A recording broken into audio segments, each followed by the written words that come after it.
tim koalisi Partai Pengusung Fahrul Safril, Muhammad Jufri, tim koalisi Partai Pengusung Haris Sani, mengupas tema malam ini, rasionalisasi visi misi terhadap anggaran dan arah pembangunan Jambi. Kita sambut Gubernur Kupas Abis.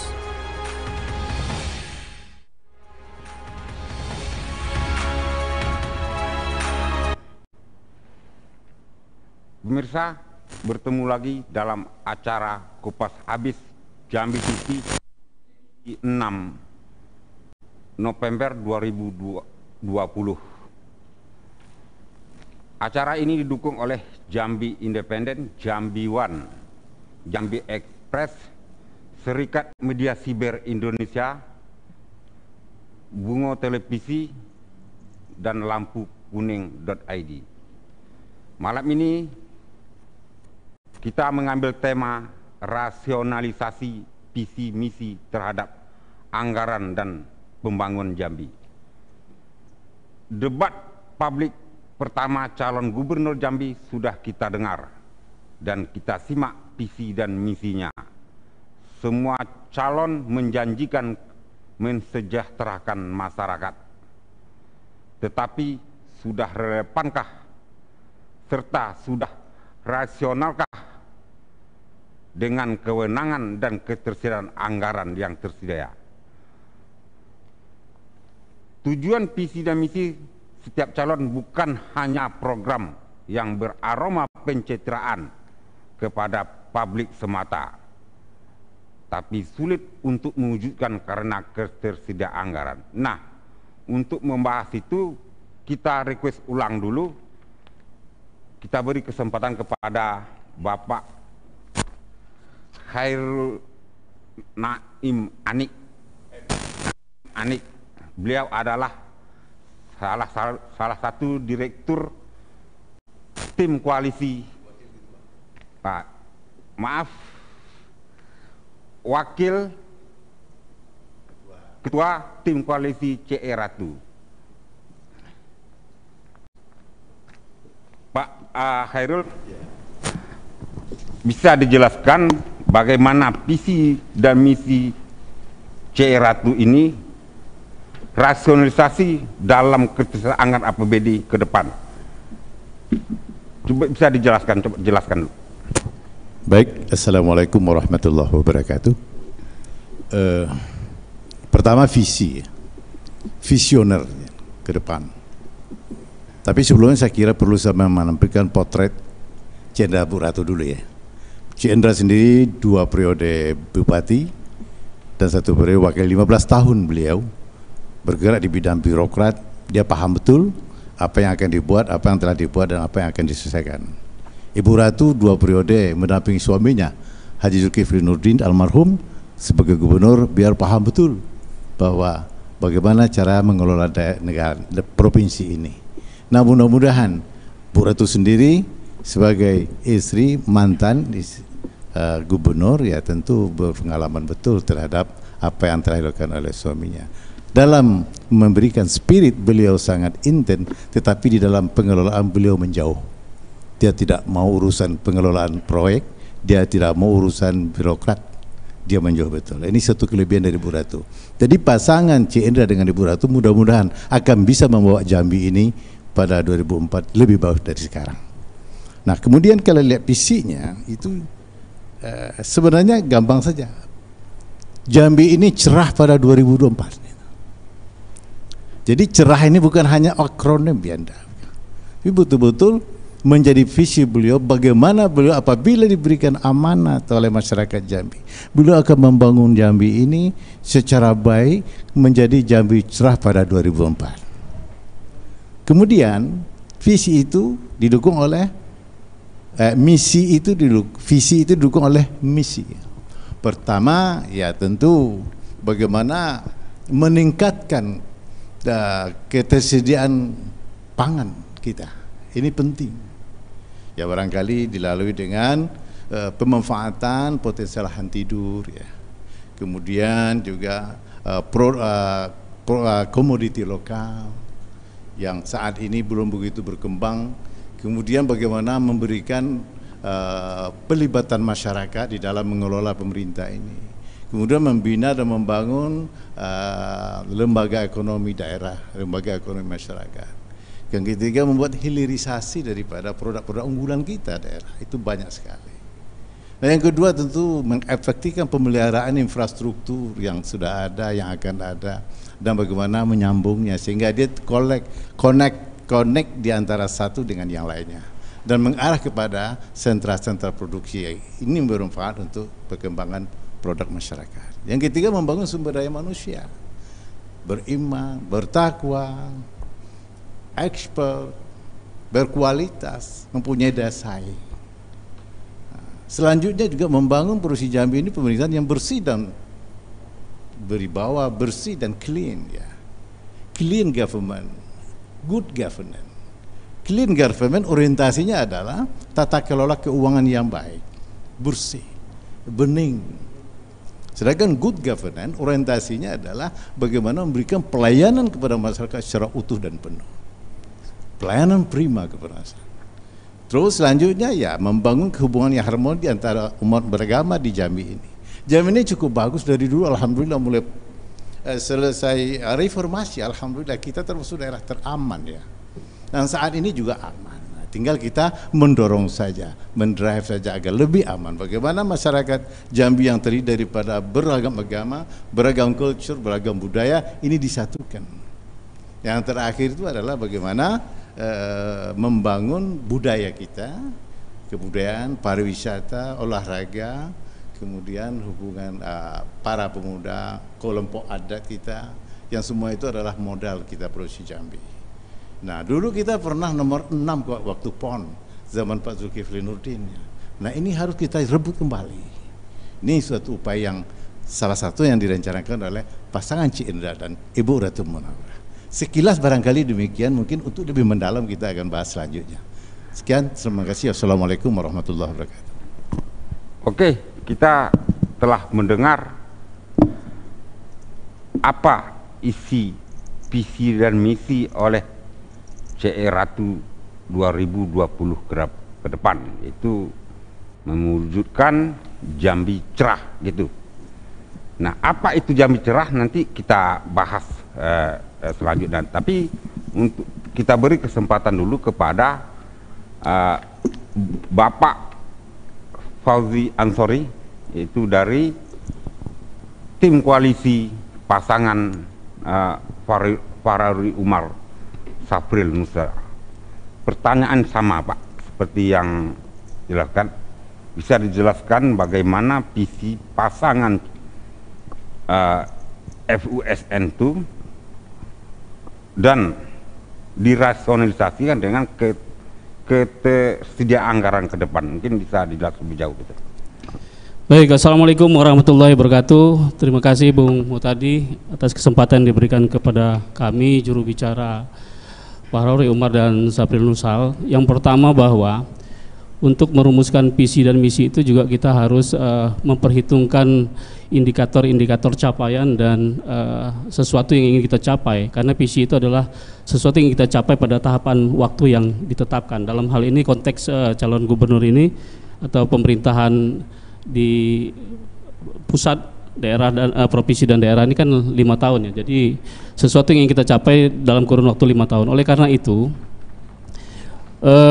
pasangan Farahuri Umar dan Safril Nusal ini merumuskan visinya adalah Jambi Berkah.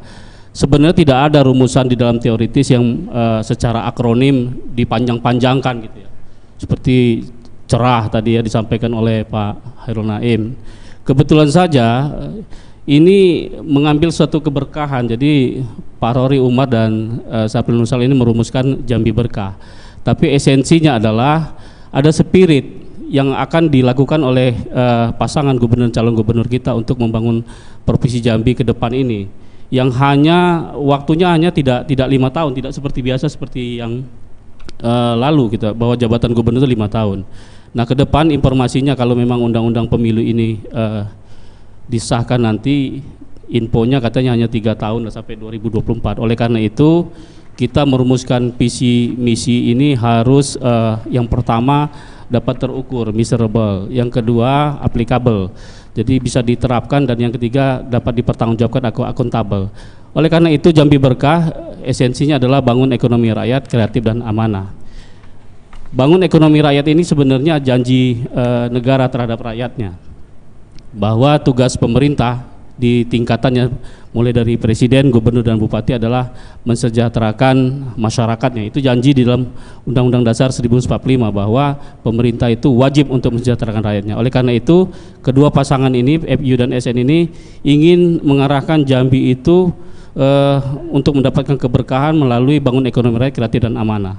Oleh karena itu dalam rangka pencapaian bangun ekonomi rakyat, kreatif dan amanah, misinya hanya tiga. Yang pertama, meningkatkan daya saing daerah melalui peningkatan modal sosial, kualitas infrastruktur, pemberdayaan ekonomi, ilmu pengetahuan, teknologi dan inovasi daerah. Yang kedua, meningkatkan tata kelola pemerintahan yang amanah, berorientasi pada peningkatan kualitas pelayanan publik. Dan yang ketiga adalah meningkatkan ketahanan daerah yang berorientasi pada kondusivitas sosial, ekonomi dan politik. Oleh karena itu kalau kita kaitkan dengan tema malam hari ini, bahwa merumuskan visi dan misi yang akan ditindaklanjuti melalui program prioritas dan program unggulan daerah, tentunya harus dikaitkan dengan kemampuan daerah. Jadi rasionalitas antara visi misi dengan kemampuan keuangan daerah ini harus ditelisi lebih dalam gitu. Nah, kalau kita lihat bahwa memang betul yang ingin saya katakan, APBD kita dari tahun ke tahun sampai dengan 2019 ini meningkat. Bahkan di 2019 ini APBD kita tembus di 5,2 triliun. Tetapi begitu masuk tahun 2020 ini terkoreksi 1,2 triliun, sehingga dari 5,2 triliun itu menjadi 4,1 triliun. Ini akan mengakibatkan bahwa kemampuan daerah untuk membiayai program-program pembangunan yang di tahun 2020 ini juga akan semakin berkurang, sehingga capaian-capaian target yang akan kita harapkan dalam RPJMD ini juga tidak bisa tercapai. Oleh karena itu, berangkat dari kondisi hari ini dan APBD kita hari ini tengah dibahas di Gedung Dewan, ya, dan itu disepakati pendapatan kita menjadi 4,23 triliun. Artinya kalau dibandingkan dengan tahun 2019 ini jauh menurun gitu. Oleh karena itu di dalam merumuskan program dan kegiatan untuk 2021 sampai dengan 2024 ini memang harus disesuaikan dengan kemampuan daerah. Jadi visi Jambi Berkah ini tidak terlalu muluk-muluk gitu, memberikan janji kepada masyarakat untuk 3 tahun ke depan, karena kami paham benar ya kemampuan keuangan daerah kita juga sangat terbatas. Jadi kita jangan memberikan janji-janji dan harapan kepada rakyat kita, kepada masyarakat kita, tetapi di satu sisi kemampuan keuangan daerah kita sangat terbatas. Jadi kami dari Jambi Berkah ini bangun ekonomi rakyat, kreatif dan amanah, melahirkan 3 misi dan melahirkan 4 prioritas pembangunan. Yang pertama adalah pemberdayaan ekonomi inklusif melalui perluasan fungsi lembaga sosial keagamaan. Yang kedua, penguatan birokrasi berbasis ekosistem digital. Jadi memang eranya sudah harus digitalisasi di dalam pelayanan publik, sehingga biaya yang cukup besar dikeluarkan untuk perizinan misalnya, ini juga bisa kita tekan dengan melakukan penguatan birokrasi berbasis ekosistem digital. Yang ketiga adalah penguatan manajemen tangguh bencana. Ini menjadi penting karena kita tidak pernah memprediksi ketika bencana hadir, itu memang tidak pernah diprediksi, dan ketika bencana hadir tentunya ini juga akan ada kaitan dengan tugas pemerintah untuk mengatasi daripada mitigasi bencana itu, dan ini juga harus diperhitungkan. Yang keempat, pengembangan potensi spesifik daerah. Nah, Jambi berdasarkan tata ruang kita ini dibagi 3 kawasan. Ada kawasan barat, kawasan tengah, dan kawasan timur. Maka sering calon memberikan publikasi dari ujung dari Sialang Belantak Besi sampai dengan Ombak Berdebur di ujung Jabung. Ini menunjukkan karakteristik kita secara spasial harus dibedakan penanganan pembangunan di kawasan barat, tengah, dan timur. Nah, FU dan SN hadir ini sudah menyiapkan program-program yang berorientasi kepada spasial. Jadi kalau barat misalnya itu kan di daerah dataran tinggi, dan di Kerinci Sungai Penuh ini kan bahagian dari daerah yang merupakan bagian konservasi karena ada TNKS di situ. Jadi handling pembangunannya juga akan berbeda dibandingkan dengan kawasan tengah dan timur. Oleh karena itu FU dan SN hadir untuk menyiapkan pendekatan pembangunan berdasarkan kawasan-kawasan itu berdasarkan yang diatur oleh tata ruang kita, RT RW kita. Saya kira itu sementara waktu, Pak Muhtadi. Oke, cukup jelas apa yang disampaikan oleh visi dan misinya dari pasangan nomor urut 2. Sekarang kita beri kesempatan kepada Bung Bapak Jufri ya, dari calon pasangan Pak Haris Sani. Pertanyaan sama, coba dijelaskan dulu visi dan misi Haris Sani ke depan dan ketersediaan anggaran APBD Jambi. Silakan. Assalamualaikum warahmatullahi wabarakatuh. Waalaikumsalam. Selamat malam, salam sejahtera untuk kita semua. Sebelumnya yang saya hormati, ini ada Pak Khairul Naim, mungkin saya panggil Wo di sini Wo ya. Ini ada Bang Ahmad Fauzi Ansori yang biasa dikenal Bang Uji. Selamat malam Bang. Mungkin untuk dalam forum dalam media mungkin hari ini baru kita ketemu satu meja, walaupun beda kursi. Terima kasih atas waktunya. Sebelumnya saya ucapkan selamat menyaksikan bagi pemirsa Jambi TV dimanapun berada dan masyarakat Jambi pada umumnya. Terkait dengan tema kita malam ini dan sesuai dengan pertanyaan, visi misi Haris Sani Jambi Mantap 2024 itu lebih diterjemahkan dalam Jambi maju, aman, nyaman, tertib, amanah dan profesional di bawah ridha Allah Subhanahu wa taala. Visi misi ini saya kira penjabaran kalau luas itu ya terlalu banyak diskusi yang kurang konkret, dan ini sesuai nih, ini pertanyaannya udah tepat nih, bahwa satu visi misi dalam sebuah perjuangan kandidat atau calon untuk Jambi ke depan ini harus sesuai dengan anggaran yang tersedia ada di Provinsi Jambi. Kita berpatokan dengan APBD untuk 2021 yang seperti dijelaskan Bang Oji tadi, bahwa Jambi untuk 2021 itu secara umum kita punya anggaran 4,2 triliun. Secara umum kita punya anggaran 4,2 triliun. Yang biasa dalam anggaran itu 1,3 triliun itu digunakan untuk belanja pegawai. Terus belanja 1,3 ya, dari 4,2 itu 1,3 sudah untuk belanja pegawai. Jadi kalau 4,2 kita kurangi 1,3 itu ada 2,9 T lagi yang tersedia anggaran untuk di Provinsi Jambi. Nah, dalam penjelasan kami nanti mungkin dipaparkan dengan pertanyaan selanjutnya dengan program unggulan dan sebagainya, bahwa anggaran yang dibutuhkan untuk visi misi mewujudkan visi misi pasangan Haris Sani dan arah pembangunan Jambi ke depan itu sebesar 1,6 T. Dari penjelasan ini masih ada tersisa anggaran itu 1,3. 1,3 ini kita mempunyai organisasi perangkat daerah yang dulu SKPD kalau zaman WO, kalau sekarang sesuai dengan PP nomor 18 tahun 2016 ya, jadi organisasi perangkat daerah itu 43 unit. Kalau kita bagi 1,3 ini untuk 43 OPD itu masih bisa terpakai minimal satu OPD 30M. Nah, kami kira begitu banyak program visi misi, program unggulan untuk mewujudkan Jambi Mantap 2024 setelah dikaji dari tim ahli bahwa ini rasional dan sesuai dengan anggaran yang ada di Jambi, rasional untuk direalisasikan dalam konteks anggaran, bahwa ini bukan sekedar cuap-cuap kandidat kami, cuap-cuap kami, tapi ini sudah kita kaji, ini rasional. Contoh seperti program Dumisake yang hari ini digaung-gaungkan satu kecamatan itu 2 miliar.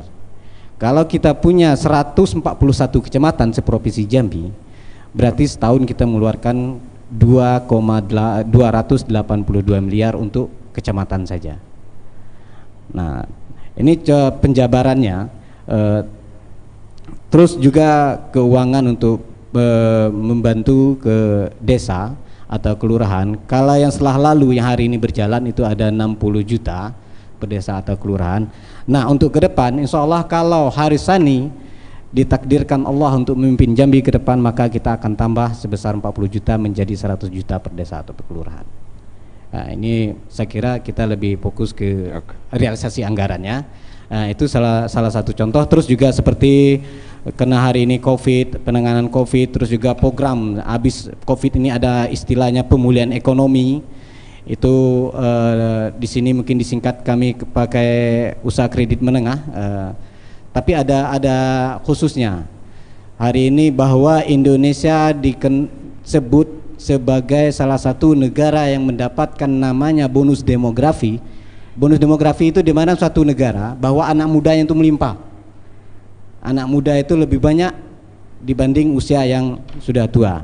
Nah, hari ini itu Indonesia mengalami itu. Nah, terkait dengan ini maka khusus Harisani membuat program, salah satunya UKM, usaha kreatif khusus untuk milenial, dan juga ada untuk mak-mak. Nah, itu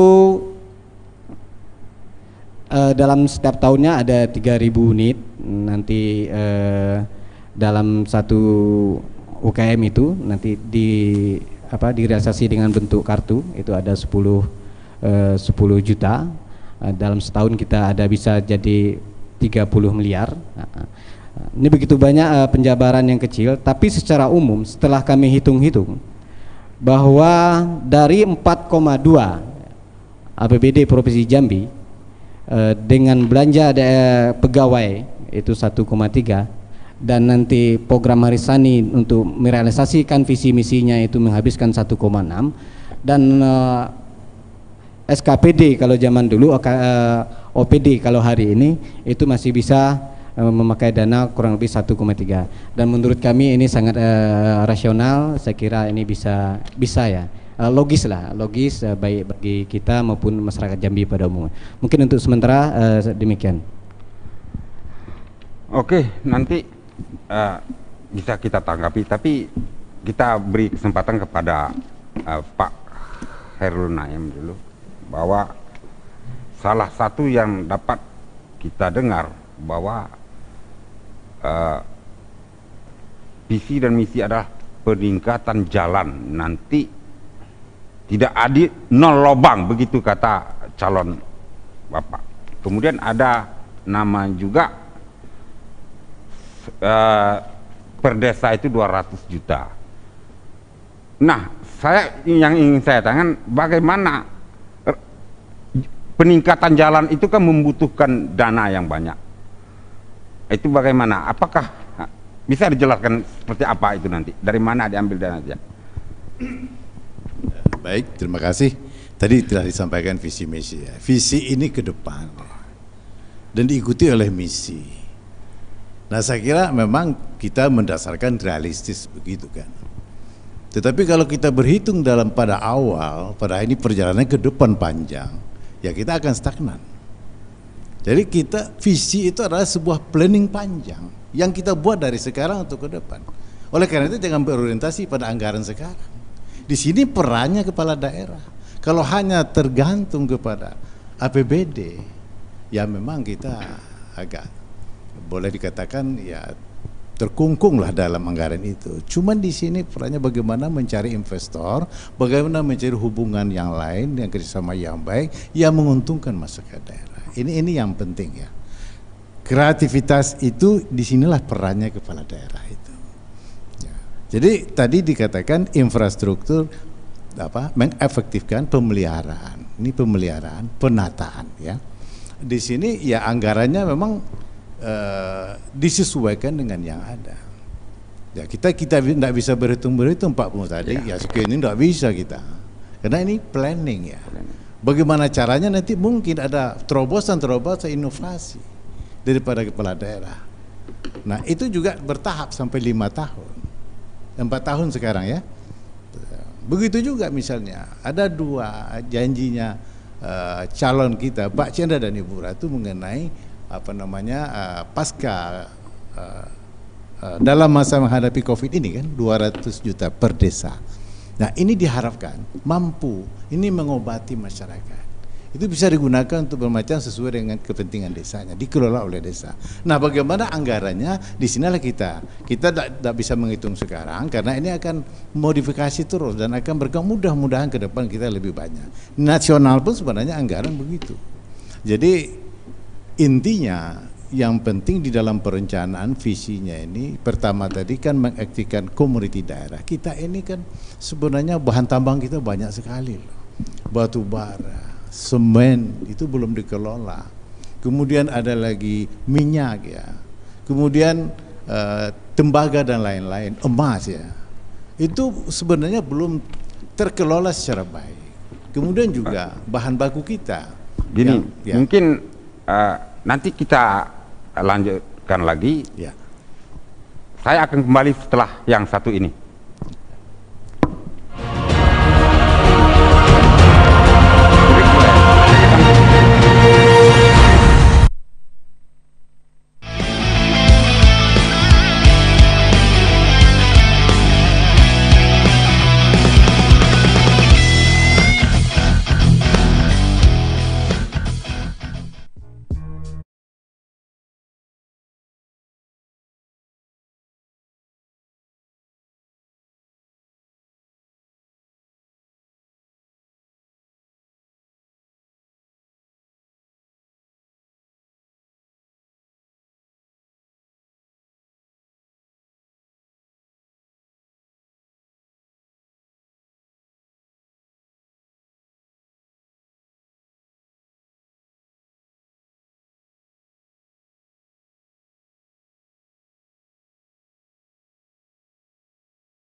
Baiklah pemirsa, kita teruskan penyampaian dari Pak calon nomor 1 tadi. Silakan Pak. Ya. Sampai infrastruktur ya. Iya. Jadi infrastruktur kan dalam visi yang telah disampaikan tadi misinya bahwa mengefektifkan pemeliharaan, penataan dan pembangunan kan begitu. Nah ini yang akan dijalankan memang karena saat ini kita melihat di lapangan pun banyak sekali jalan-jalan yang rusak ya, jalan-jalan yang berlobang banyak sekali dan ini perlu dan ini yang dicanangkan oleh Jenderal Ratu. Pertama ini yang dirapikan, yang berlobang kita tambal, tiada hari tanpa lobang kan itu maksudnya. Tanpa hari, tanpa tambal, itulah intinya. Jadi setiap saat kita merapikan jalan-jalan itu. Terus membangun jalan yang memang yang mempunyai suatu jalur ke sentra-sentra produksi. Kita lihat daerah pembangunan seperti Jangkat misalnya, itu banyak sekali produk-produk yang harus dibawa keluar produknya. Kalau ini terhambat, kasihan masyarakat kita di sana. Di Kerinci sendiri, ya, komoditi yang keluar di sana jeruk ya itu sangat luar biasa sekarang. Kemudian kopi, kemudian kol, sayur-sayuran dan sebagainya. Ini kan dengan adanya infrastruktur yang baik, maka ini akan berjalan lancar. Dan tempat-tempat lain di Tungkal saya ke sana kemarin, di Tanjab Timur ya, ini tetap akan dibangun. Tetapi diutamakan pemeliharaan ini, pembersihan perapian. Baru ditanyakan dengan pembangunan. Soal anggaran memang ya kita belum bisa memprediksi karena memang orientasinya anggaran yang ada itu jelas. Bagaimanapun kita mau kalau tidak anggaran tidak mungkin tidak bisa. Tetapi ini kan perjalanannya 4 tahun loh Mas Tadudi. Dalam perjalanan itu mudah-mudahan ini ada perkembangan anggaran. Kita berharap Indonesia akan maju dan di lain pihak juga kepala daerah yang berdua ini dari swasta mungkin mempunyai jaringan-jaringan yang legal dan sesuai dengan aturan membangun Jambi ini secara bersama-sama, memasukkan investor dan lain sebagainya. Banyak lagi yang akan kita kembangkan. Tadi disebutkan komoditi unggul kita. Kita punya sawit ya, kita punya karet, kita punya pinang, kita punya kelapa dalam dan lain sebagainya banyak sekali. Ini belum lagi terjamah secara tata niaganya yang baik. Karet CPO kita kirim keluar. Misalnya ini satu contoh saja. Kemudian kita beli bahan jadinya itu minyak. Ini ongkosnya 50% mungkin lebih. Nah, bagaimana nanti kalau kita adakan pabrik-pabrik kecil portable misalnya di lahan-lahan sentra sawit. Ada di situ pabrik kecil yang bisa langsung menjadikan minyak curah. Ini kualitas disamakan, mungkin paketnya aja. Nah, ini salah satu contoh. Karet sendiri sudah ada itu digunakan untuk bahan baku aspal. Ya. Ini sedang berkembang dan Jambi sedang mengarah ke situ. Kalau memang karet ini bisa dijadikan bahan baku aspal dan ini sudah dicoba, betapa kita bayangkan karet yang sekarang anjlok mudah-mudahan akan terangkat. Ini dari sini perjalanan dinamika ini yang diperhatikan oleh kepala daerah, calon kepala daerah ini itu maka beliau membuat visi misi seperti ini. Ya, mudah-mudahan kita berjalan ke depan pada tahun 2024 nanti Jambi ini betul-betul menjadi cerah. Paling tidak pendapatan petani karet akan meningkat, pendapatan petani sawit. Kalau dia tidak trek harga tinggi sedikit, kalau trek harga agak tinggi, kalau tidak trek harga murah. Ini dipermainkan betul ini. Ini yang harus pemerintah turun tangan di sini. Tidak bisa tinggal diam. Kita jangan berorientasi ke toh kepada anggaran. Harus ada kreativitas kepala daerah yang mempunyai visi-visi ke depan, inovasi di dalam pengembangan komoditi pertanian kita ini. Kita besar dari pertanian. Kalau ini diabaikan, ini tidak dikelola, betapa sekarang meraunya petani karet, Bapak. Tidak cukup 1 liter beras 1 kilo. Padahal ini unggulan Jambi dari tahun ke tahun jauh sebelumnya. Sawit, pinang itu juga sangat fluktuatif. Kelapa juga. Jadi barangkali dalam hal ini mungkin visi yang dibangun oleh Cik Indra dan Ratu ini visi yang betul-betul visible dilaksanakan dan tetap berorientasi kepada anggaran, namun ada pemikiran-pemikiran kreatif yang muncul di sini. Mudah-mudahan dari 2021 nanti sampai 2024 ini bisa terwujud.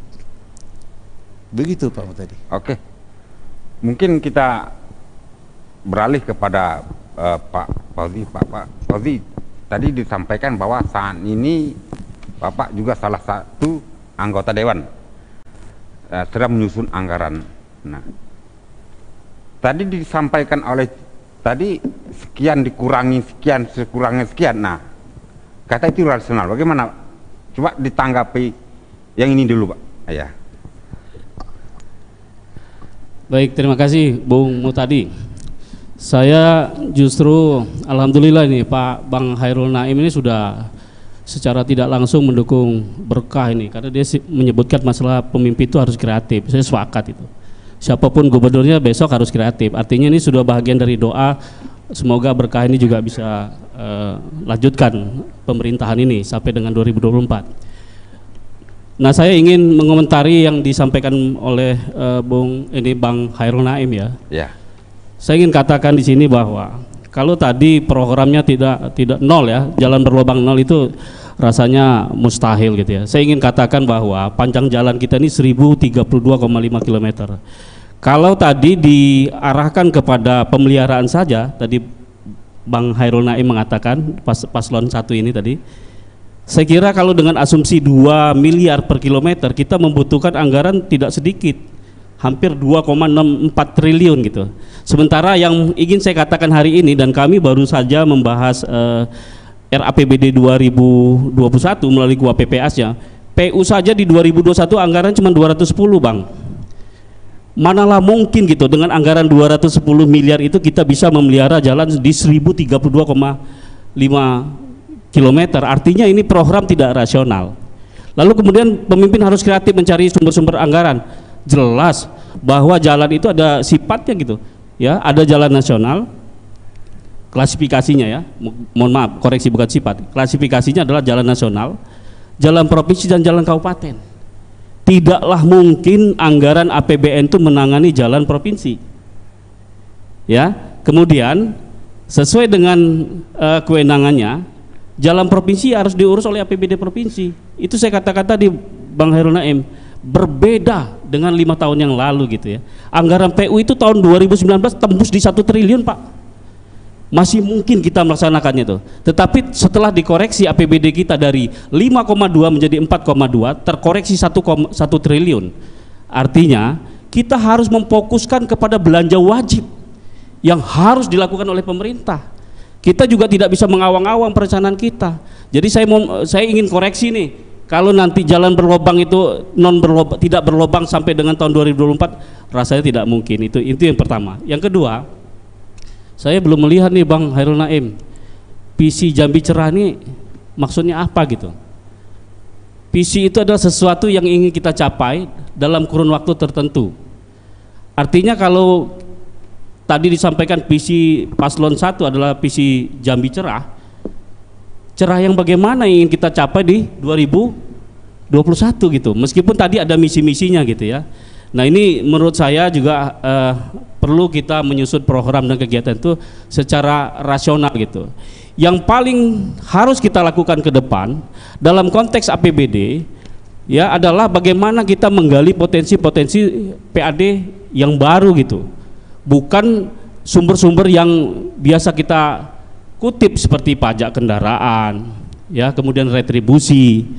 Itu agak kurang bisa mendorong, dan kami 4 hari menggali APBD ini Bang Hairul Naim hanya mampu meningkatkan PAD kita 122,3 miliar.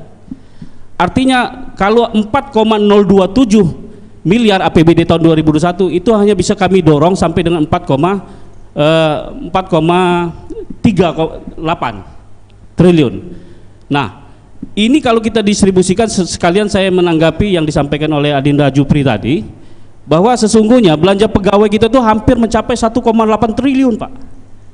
Dan sistem mekanisme APBD kita, struktur APBD kita dengan PP 90 PP 12, Permendagri 90 tahun 2019, yang terbaru adalah Permendagri nomor 64, ternyata APBD kita itu terdiri dari pendapatan, kemudian belanja ini terbagi pada belanja operasional, yang terdiri dari belanja pegawai, belanja barang dan jasa, kemudian belanja subsidi, belanja hibah. Nah, untuk APBD 2021 ternyata dari 4,2 triliun itu terserap 3,2 triliun di belanja operasional.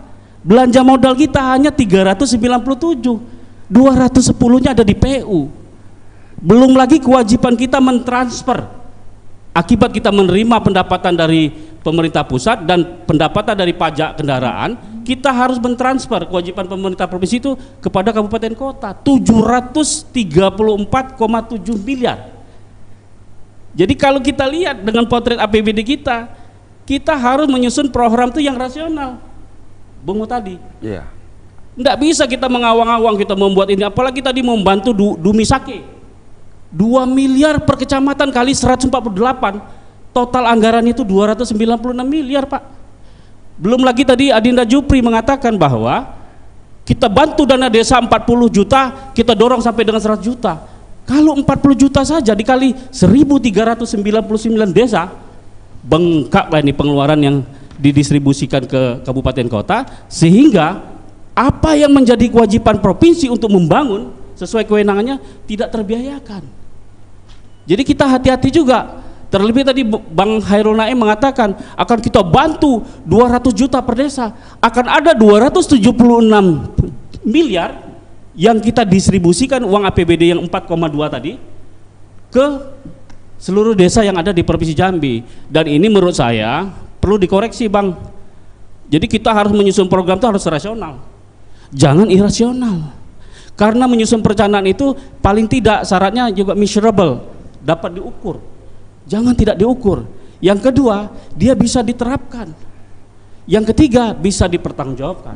Oleh karena itu, apa yang menjadi konsepsi dasar perencanaan ini sudah kita masukkan di Jambi Berkah, bangun ekonomi rakyat, kreatif tadi sudah didukung oleh Bang Hairul Naim, dan amanah. Saya kira itu, Bung Mutadi. Terima kasih. Mungkin kita beri kesempatan kepada Muhammad Jupri dari, coba ditanggapi yang dibilang tidak rasional katanya. Coba ditanggapi. Ya, terima kasih Bung Mutadi. Ini menanggapi ya. Jadi sesuai dengan visi sekaligus pembelaan. Pembelaan. Ya. Okay. Dari Harisani, maka kita berpaku pada anggaran untuk tahun depan sebesar 4,2 T, dan semuanya sudah kita rasionalisasikan dalam ini, Pak. Semuanya sudah kita hitung. Kalau satu kecamatan 2 miliar, setahunnya sekian itu sudah. Dan 2 miliar itu banyak lagi poin-poinnya, kegunaannya. Yang desa juga semua sudah kita hitung. Maka secara umum tadi saya sampaikan secara umum, program untuk menjalani program untuk arah pembangunan Provinsi Jambi ke depan sesuai dengan visi dan misi Harisani, kami membutuhkan anggaran 1,6 T. Oke, kalau masalah belanja daerah dan sebagainya kita memang harus tahun depan harus mentransfer sebesar 734 miliar.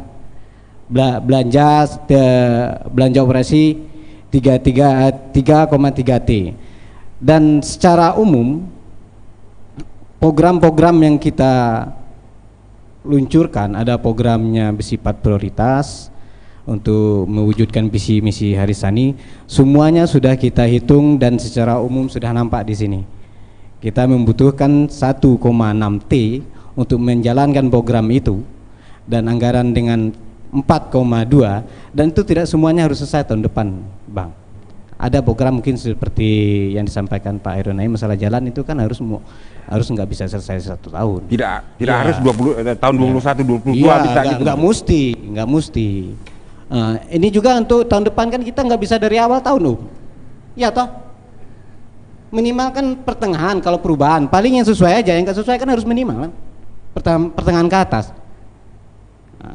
Jadi Tapi ini kan kita berbicaranya angka nih Bang. Bicara angka, untuk 2021 angkanya sekian. Maka saya kira apa yang kami lakukan itu sudah sangat rasional. Contoh kayak pembangunan program kita untuk pondok pesantren ya. Pondok pesantren. Kalau selama ini Jambi mungkin belum tersentuh, tapi mudah-mudahan ke depan ini dengan adanya Undang-Undang Pondok Pesantren nomor 18 tahun 2019 ya.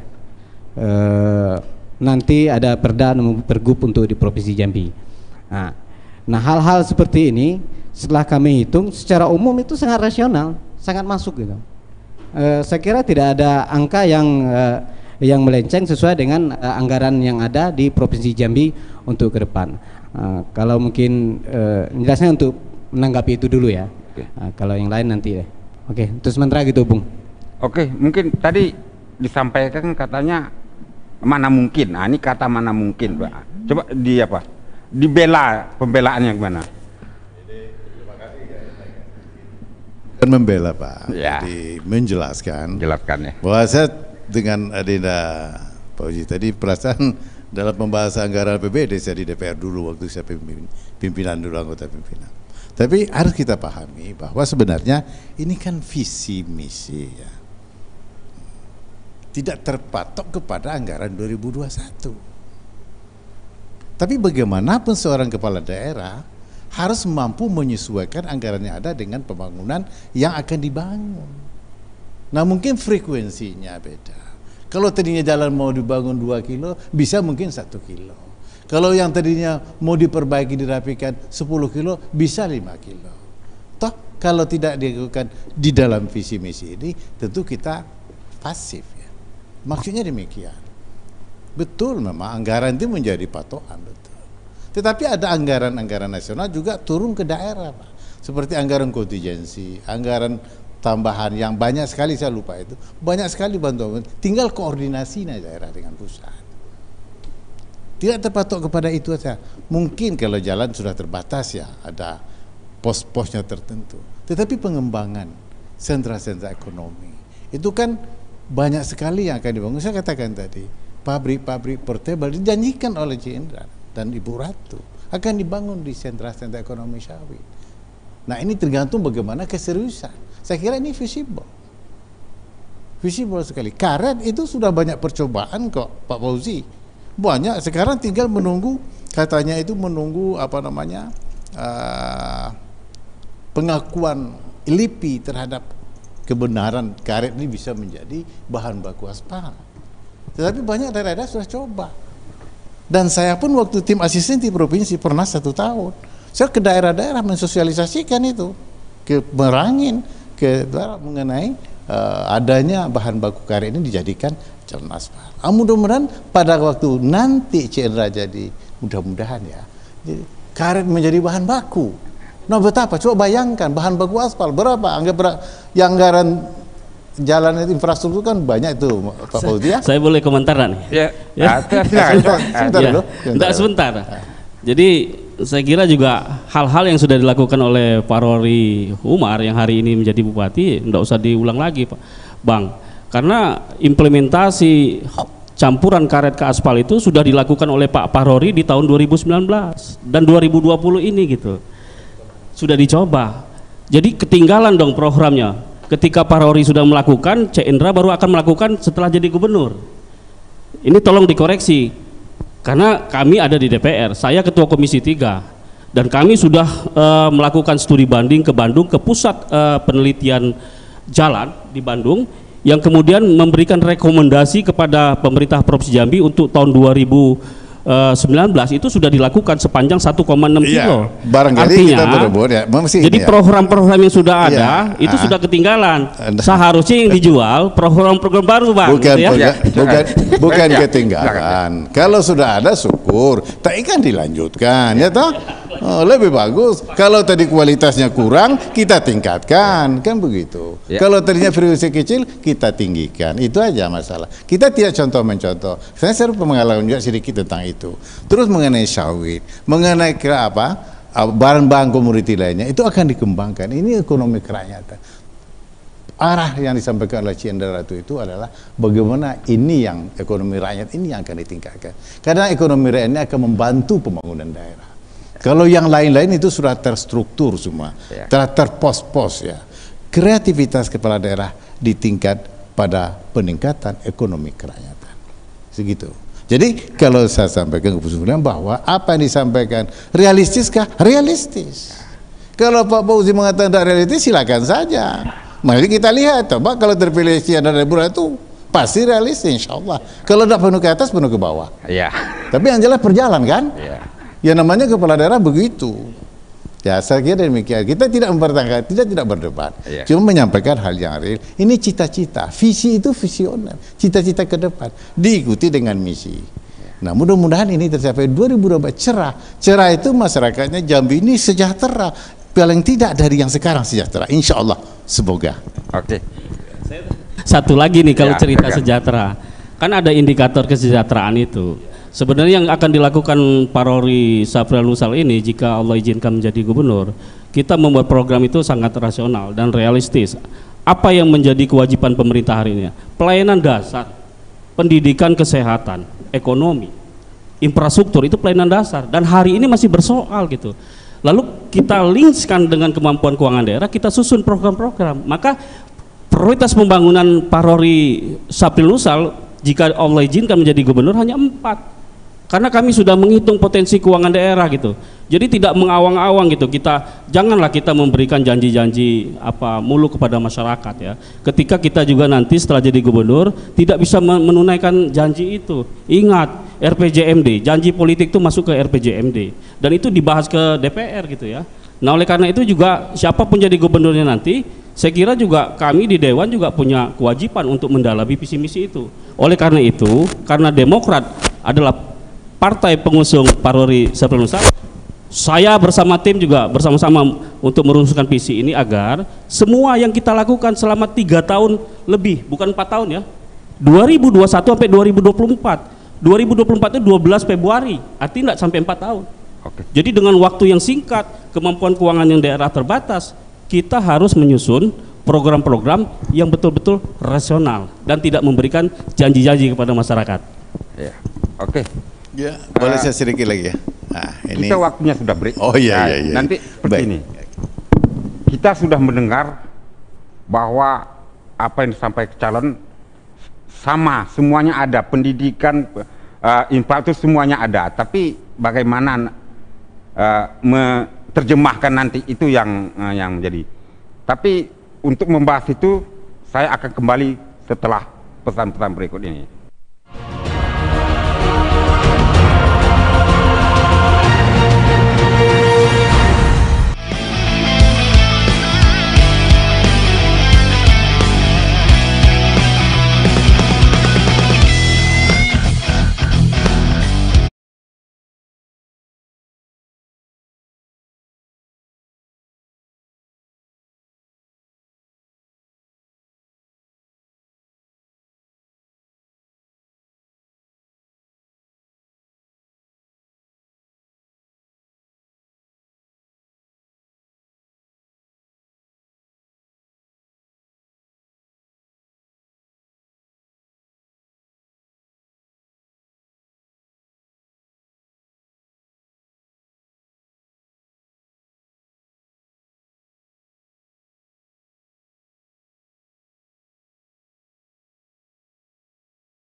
Bung Jufri, tadi kita telah mendengar paparan oleh paslon nomor 2 nih. Coba apa yang bisa Anda tanggapi dari visi mereka tadi? Ini termasuk Iya, iya, termasuk 01 boleh. Oke, terima kasih Bung Mutadi atas waktu. Mungkin nih, mohon maaf sebelumnya Bang Oji, mungkin saya panggil abang lah sini dengan kan. Jadi dari tadi sesuai dengan surat undangan dan tema kita malam hari ini, saya sebenarnya sangat malam ini akan ketemu atau sangat berharap bil khusus kayak Bang Oji yang mewakili dari 02, karena notabene hari ini incumbent gitu kan. Sesuai dengan tema kita malam hari ini, Bang Oji menjelaskan atau memaparkan secara konkret bahwa kebutuhan anggaran hari ini seperti ini, terus visi misi untuk menerapkan itu dalam anggaran itu berapa, kekuatannya seperti apa. Saya kira itu seharusnya ya, harapan saya malam hari ini dengan Bang Oji seharusnya seperti itu. Tapi saya belum menemukan itu. Terus kalau untuk Naim, ini mohon maaf sebelumnya jadi zaman hari ini mungkin dibahasakan Bang Oji tadi, ada kaum milenial dan sebagainya, teknologi begitu canggih dan sebagainya. Memang tema kita malam hari ini apa yang sampaikan itu memang kurang konkret bagi pemirsa kan. Kalau contoh masalah jalan, anggarannya berapa dan berapa lama pengerjaannya kayak itu kan nggak ada. Nah, kalau kita akan jelas jalan Jambi sekian meter yang mau dibai berapa titik, satu titiknya anggaran setahunnya sekian. Kalau Harisani jelas seperti itu gitu, dengan kekuatan anggaran yang ada di Provinsi Jambi. Mungkin untuk mungkin tanggapan atau mohon ya sama-sama kita diskusikan untuk Jambi ke depannya. Mungkin itu dulu. Silakan Bung Pak Hairul tanggap itu. Terima kasih. Saya menanggapi dalam konteks bukan menihilkan program masing-masing ya. Kita menghormati anggaran disampaikan oleh paslon 2, paslon 3 itu memang beliau mempunyai satu dasar. Kami pun punya satu dasar. Tapi yang jelas di sini bahwa kita tidak terpaku secara 100% kepada anggaran yang ada sekarang. Kita ini berjalan 2004. Di sini mungkin ada dinamika yang harus dikembangkan dan misalnya kami yakin itu berkembang. Paslon 1 yakin itu. Makanya dia selalu menyampaikan kepada masyarakat ini gitu. Nah, kalau dikatakan tidak visible, saya kira kurang pas juga ya. Ini kan beliau punya konsep. Beliau punya proses, semuanya dibahas oleh tim yang memang ditunjukkan untuk itu. Insya Allah, mudah-mudahan. Nah, kembali kepada tadi bahwa kalau menanggapi dari paslon 2, saya kira mohon menyarankan saja, mudah-mudahan apa yang disampaikan bisa, kalau jadi bisa disampaikan. Silakan saja. Tapi bukan berarti yang anggaran paslon 1 dianggap tidak visible, bukan begitu ya. Ya, mungkin dinamika perjalanannya ada. Itu yang saya katakan tadi, tergantung memang anggaran, tergantung kreativitas. Endingnya pada 2024 gitu. Kepada Dinda Jufri kita menghormati ya, bahwa ini anggaran yang cukup bagus ya, ditata penataan perhitungan dari angka ke angka ya. Cuman yang Dumisake ini yang memang sesuatu yang mungkin perlu kita berikan pencerahan bagaimana kira-kira aplikasinya Dumisake. Kemarin kan Samisake. Terus dari pemata anggarannya sendiri diambil dari mana? Terus yang kedua, cara pengelolaan di tingkat kecamatan itu bagaimana? Khawatir nanti kita berikan anggaran yang besar, kecamatan tidak bisa mengelola. Nah, ini malah berdampak lain. Saya kira demikian. Ya. Terus kalau dari paslon 1 itu real dan jelas melalui sebuah proses. Ya. Soal visible tidak visible, saya kira mari kita buktikan nanti. Mudah-mudahan paslon nomor 1 itu diridai oleh Allah Subhanahu wa taala. Begitu aja Pak ya. Saya kira demikian. Oke. Mungkin aja langsung ya, silakan. Saya agak bahagia sekali hari ini ya. Paslon 1 ini selalu menyebutkan kreatif ya. Jadi kayaknya kami ini didukung oleh paslon 1 nih, berkah nih kan, ada kreatifnya. Tapi alhamdulillah terima kasih Bang Hairul Naim. Saya ingin katakan bahwa yang disampaikan oleh Adinda Jupri tadi, saya sudah jelaskan tadi, ini data real ya, bahwa 3,2 triliun itu terserap di belanja operasi gitu. Saya menjadi bingung, kira-kira 1,6 yang disebut oleh Bung Jupri tadi untuk Dumisake itu gimana caranya ya? Kalau 3,2 itu belanja operasi ditambah dengan belanja transfer 734, itu kan sudah hampir 4, sekian triliun. Lalu 1,6-nya diambil dari mana gitu untuk mendistribusikan Dumisake gitu ya. Jadi kami juga bingung ini ya. Kira-kira rasional nggak nih kedua paslon ini membuat misi, membuat program Dumisake dengan 200 juta per desa. Bang Hairul Naim, mohon maaf, saya sudah menghitung kalau 200 juta per desa itu kita 1 tahunnya membutuhkan 276 miliar. Sebaliknya untuk paslon 3, kalau Dumisake itu dilaksanakan kita membutuhkan 296 miliar. Artinya ini harus kita koreksi APBD kita. Lebih Pak, jadi desa itu 163 kalau salah. Desa 1399. Kecamatan 148 ya kan. Nah. Kalau 148 dikali 2 miliar itu kan 296, Bung Mutadi. Hampir 300 ya. Saya nggak tahu nih nanti gimana cara ngambil duitnya nih kan. Saya kan sudah paparkan struktur APBD tadi. Jadi saya kira harus rasional lah kita membuat kegiatan, atau ini perlu disusun kembali nih konsepnya, Adinda Jupri, supaya nanti apa yang menjadi cita-cita paslon 3 ini juga bisa diimplementasikan di dalam RPJM-nya gitu. Demikian juga untuk paslon 1, ya kita menghormati gitu. Semua paslon ini kan diwajibkan untuk membuat visi misi. Dari perspektif paslon 1 ya visinya yang bagus. Demikian juga kami, tapi kita juga bisa mengukur gitu kan. Karena sesuai dengan tema ini, rasionalkah visi dan misi yang disusun terhadap kemampuan APBD dan pembangunan daerah ke depan. Jadi kita tidak banyak-banyak paslon nomor 2 ini, kita ingin fokus kepada bagaimana meningkatkan pelayanan publik, bagaimana pendidikan, kesehatan, ekonomi masyarakat ini juga bisa bangkit ya di tengah pandemi COVID ini. Maka program-programnya harus fokus gitu. Oleh karena itu saya mohon izin nih pada kesempatan ini, kayaknya sudah mau habis ini ya waktunya, bahwa di dalam visi Jambi Berkah, bangun ekonomi rakyat kreatif dan amanah, kita punya 9 program strategis Jambi Berkah. Yang pertama adalah pemberdayaan masyarakat yang inklusif. Inklusif itu didefinisikan sebagai pemberdayaan yang berkeadilan. Nah, kemudian bagaimana kita melihat perspektif keadilan dalam pemberdayaan masyarakat? Di situ juga ada program-program bagaimana pemerintah hadir untuk membantu guru ngaji, imam, khotib, dan marbot. Saya kira juga saya intip di paslon 1 dan 3 juga ada itu.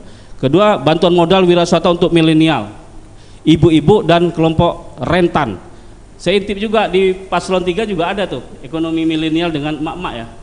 Jadi sebenarnya niatnya sama gitu, mungkin di paslon 1 juga ada. Yang ketiga, subsidi sembako. Yang keempat, beasiswa bagi SMA, SMK, S1, S2 dan S3, dan tidak lupa santri di pondok pesantren. Ini juga akan diberikan beasiswa. Kemudian jaminan kesehatan masyarakat untuk layanan non BPJS yang tidak ditanggung oleh pemerintah, ini kita hadir di situ. Kemudian subsidi air bersih, akses layanan internet bagi siswa dan santri. Dan ini ada kemiripan dengan program di paslon 3 gitu. Yang katanya ingin membuat tower, Bang Hairul. Ya, untuk membuat tower dan memberikan internet gratis gitu ya, Bung Jupri ya. Saya juga bingung itu, membangun tower itu dengan biaya berapa? Kalau yang saya searching di Google ada yang 92 juta, tapi ada juga yang tower dibangun harga 2 miliar gitu. Bayangkan akan dibangun 1000 tower. Nah, ini juga menjadi tidak rasional kalau kita kaitan dengan anggaran kita. Yang kedua, membangun prototip lembaga sosial keagamaan LSK dengan perluasan fungsi sosial ekonomi. Yang ketiga, memperkuat industri pengolahan komoditas unggulan, karet, sawit, kopi, kayu manis, padi, pinang, dan kelapa dalam. Dan yang keempat, pembangunan dan peningkatan kualitas infrastruktur kelistrikan, jalan dan jembatan. Yang kelima, pembangunan kepariwisataan ya. Yang keenam, penguatan fungsi adat dan kebudayaan. Jadi bagaimana kita merevitalisasi peran adat ini, karena menjadi penting dan memberikan kontribusi dalam pembangunan kita. Yang ketujuh adalah perbaikan tata kelola pertambangan rakyat dan lingkungan hidup. Hari ini kita potensi tambang kita luar biasa, khususnya di Kabupaten Sarolangun, Tebo misalnya ya, kita punya batu bara, tapi juga di dalam pelaksanaannya juga tidak mengikuti tata kelola pertambangan yang baik atau good mining practice. Ini akan hadir pemerintah provinsi untuk mengawasi itu. Yang ke-8 adalah peningkatan kesejahteraan PNS dan pegawai tidak tetap. Kerangka regulasi juga memberikan peluang kepada provinsi. Tenaga honor kita di provinsi sudah cukup banyak. Ada yang 11 tahun, ada yang 15 tahun. Nah, bagaimana nanti Parori Umar dan Sapri Nusal jika Allah izinkan, ini akan kita dorong sesuai dengan kerangka regulasi menjadi pegawai pemerintah dengan perjanjian kerja. Nah, yang ke-9 adalah mendorong investasi dan memperkuat UMKM dalam rangka membuka lapangan pekerjaan. Ini menjadi penting. Saya kira itu supaya kita lengkap menyampaikan apa yang ingin dicapai Parori Umar dan Sapri Nusal sampai tahun 2024. Terima kasih. Kita berikan kepada ditanggapi sekaligus closing statement. Ya.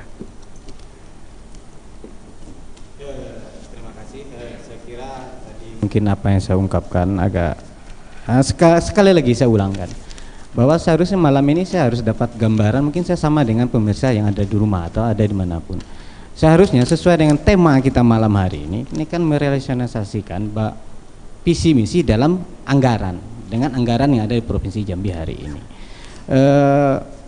Tapi saya belum menemukan itu di paslon nomor 1 maupun nomor 2. Saya kira saya belum menemukan itu. Ini nggak apa-apa, sekalian nanggapi, sekalian menjelaskan program yang ada di kita. Kita contohkan program Demi Sake tadi itu ada 141 kecamatan. Kalau ada kali 2 dalam setahunnya itu ada 282 miliar. Dan itu kecamatan kita 144, Bung. 141. Kecamatan kita 144. Ya. Data terbaru. Ya. Oke. Lanjut. Ya. Terus juga dalam program itu kan ada beberapa poin kayak bedah rumah miskin, pembangun tower, itu bagian dari penjabaran atau realisasi Demi Sake yang ada dalam program ini. Ini untuk menanggapi ya, untuk memperjelaskan. Terus kayak kegiatan program-program yang lain, mungkin saya nggak begitu detail bicara masalah angka karena saya tidak menemukan di paslon 1 maupun paslon 2 terkait sesuai dengan tema kita malam hari ini. Tapi mungkin saya secara umum gini aja. Ini hasil pengkajian ahli kita bahwa sesuai dengan anggaran yang ada di Jambi dan visi misi untuk merealisasikan visi misi supaya kita ini jangan janji doang dengan masyarakat Jambi, maka dalam anggarannya sudah kita jelaskan. Ini kajian ahli kita. Kalau mungkin ada yang beda dari 1 maupun 2, itu hal wajar saja. Tapi inilah dari tim ahli kami mengkaji dan merasionalisasikan anggaran yang ada di Provinsi Jambi ini dengan visi misi dan pembangunan arah Jambi ke depan. Saya kira sudah sangat rasional. Dengan seperti apa yang saya jelaskan dari tadi. Terus terkait kalau masalah yang lain mungkin ya mudah-mudahan harapan kami jika Allah mentakdirkan Harisani untuk memimpin Jambi ke depan, insya Allah pembangunan Jambi akan lebih mantap lagi. Karena juga di situ kita ada 2 anggota DPR RI dari Provinsi Jambi, yaitu Pak Haji Bakri. Beliau di Komisi 5, kebetulan ketua koalisi kami yang malam hari ini berhalangan hadir, diwakilkan dengan saya selaku sekretaris koalisi Provinsi Jambi, dan ada Bapak Sofian Ali, itu juga sebagai ketua DPW PKB Provinsi Jambi, sebagai anggota Komisi 5 DPR RI, dan plus satu-satunya dari Provinsi Jambi yang ada di Banggar DPR RI. Dan ini sangat membantu dalam konteks membangun Jambi ke depan. Saya kira penutup dari saya demikian. Akhir kalam, wallahu muwaffiq ila komentorik. Wassalamualaikum warahmatullahi wabarakatuh. Saya beri kesempatan kepada baik ya, terima kasih.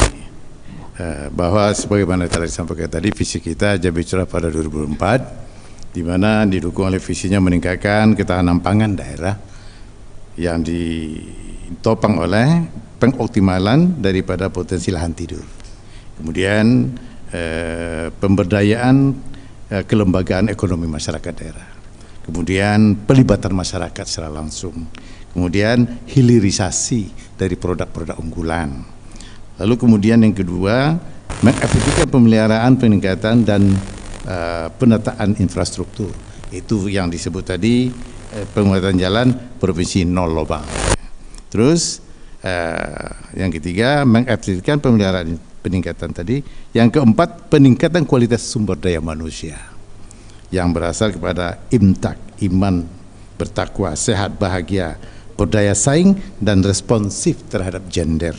Terus selanjutnya meningkatkan pengelolaan energi dan sumber daya alam yang berkelanjutan, ramah lingkungan, dan sesuai dengan daya dukungan. Terus selanjutnya meningkatkan tata kelola pemerintahan yang baik dan bersih serta inovasi berbasis riset dan teknologi informasi untuk memberikan pelayanan publik yang paripurna. Terus selanjutnya meningkatkan kualitas kehidupan beragama yang harmonis dan penuh toleransi untuk pemeliharaannya tatanan sosial yang seimbang dan berkeadilan. Terakhir, penguatan, pengembangan, dan pembinaan kebudayaan, pariwisata, kepemudaan, dan olahraga yang menjunjung tinggi norma sosial. Ini visi-visi dan ini realistis. Mudah-mudahan dapat dilaksanakan. Kalaulah nanti Cik Endra dan Ratu terpilih, diridai oleh Allah Subhanahu Wa Taala, beliau akan bekerja keras untuk melaksanakan apa yang telah disampaikan visi misi ini.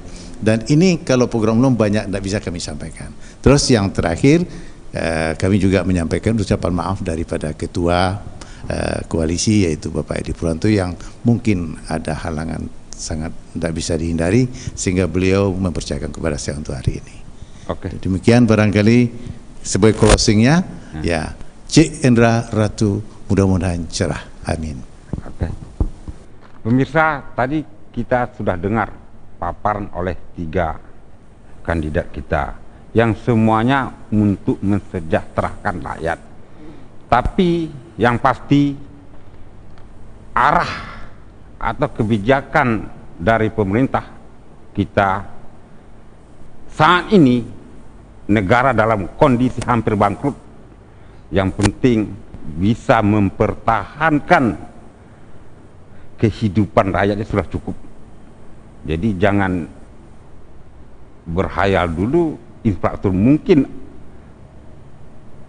habis tahun 2021 COVID sudah selesai baru itu bisa kita jalani infrastruktur. Seperti itu yang saya baca dari kutipan oleh pemerintah pusat. Intinya infrastruktur tetap juga jalan karena itu adalah penggerak ekonomi rakyat. Kita bayangkan infrastruktur tidak jalan maka mati semua. Tukang tidak bisa bekerja, semua tidak.